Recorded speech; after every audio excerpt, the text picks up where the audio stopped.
Hello, everyone, and welcome back to the J22 Report. I'm your host, Johnnie Market, and I just wanted to I wanted to do one video. I wasn't going to do one, but this article was so compelling, and it shows how bad the economy is. And it's basically Scott Boras is mad that MLB teams are refusing to spend. He said, in particular, 19 teams are currently projected to open the season with lower payrolls than last year. And he said clubs have money to spend, but they're not spending in a manner that is customary to competitiveness. It's not that they don't have the ability to pay, but their choice is to regress on payrolls. Their choice. This is 19 different teams. This isn't like only the Tampa Bay Rays are refusing to spend. This is 19 of the teams. And, everyone, if you look at the media, they always talk about everyone's bullish and optimistic.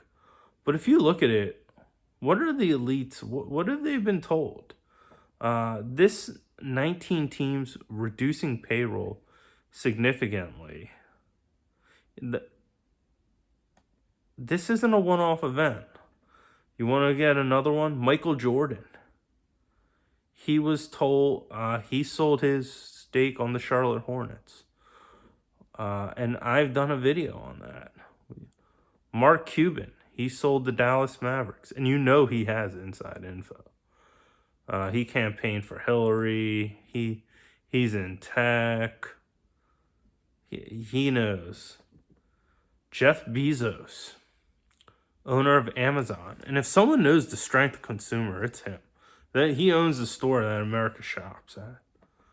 The Walton family, Walmart. If anyone knows how strong the consumer is in consumption and whatnot, same thing. The two largest retailers, Bezos and the Walton family, both insider selling. Mark Zuckerberg, Facebook, if this tech revolution, and not only that, his stock is paying a dividend now. He would be a great beneficiary of that dividend income. Jamie Dimon, for the first time since 2006, he's selling. I looked up T-Mobile has huge amounts. And there's other two I wanted to. Stanley Druckenmiller. He sold his tech stocks and bought gold miners. Gold miners aren't exactly an endorsement of the economy. And I want to do two other ones that are very compelling. Dan Snyder. Now, I think personally, most of that has to do with he was so hated and revered, and so much money had to be spent to even revive that franchise, stadium facilities, that he just couldn't do it anymore. But NFL teams don't lose money. That's the thing.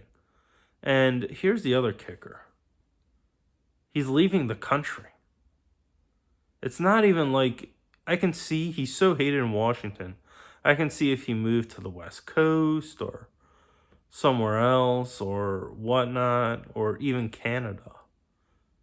But he's going all the way across the pond to Europe. Why is he doing that?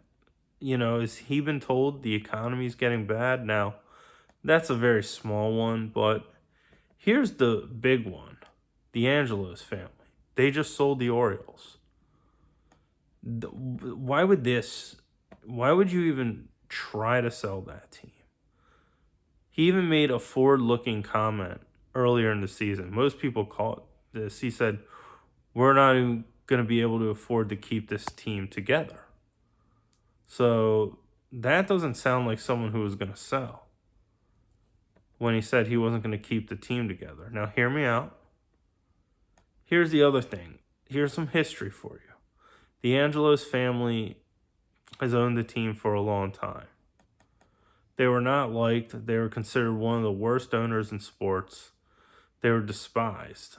In 2018 or 19, I forget the exact year on a technicality basis, they hired Mike Ellis to be the GM and to run, and they were hoping to run the Baltimore Orioles like the Houston Astros.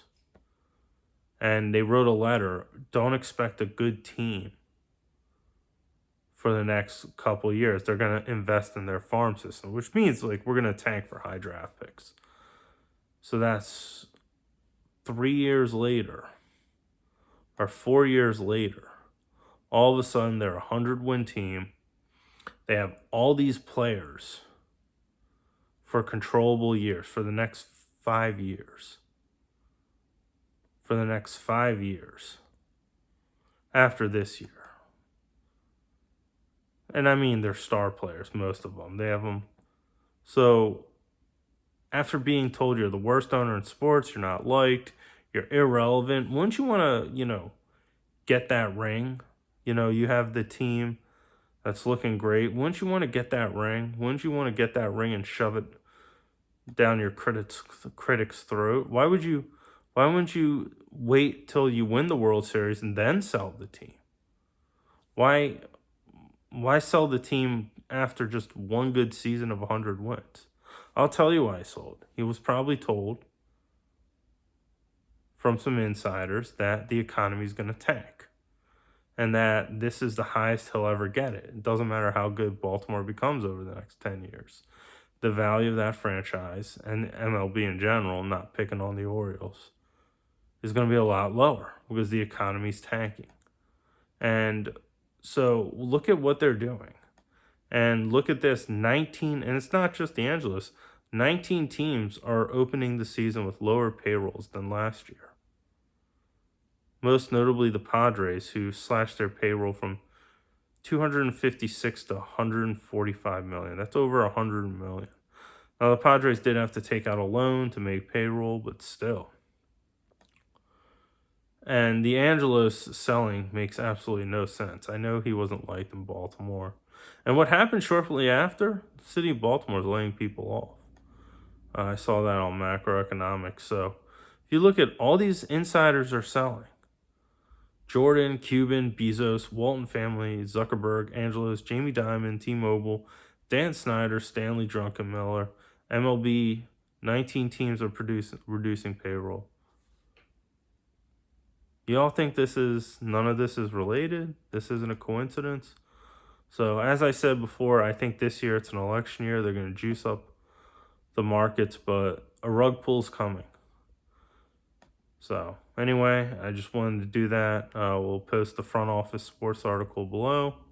I've referenced a lot of these in past videos, so I'm not going to post it. But if you look at Insider Trader and others, you can find this info. So anyway, hit that like button if you like this video and subscribe if you haven't. I will see you next video.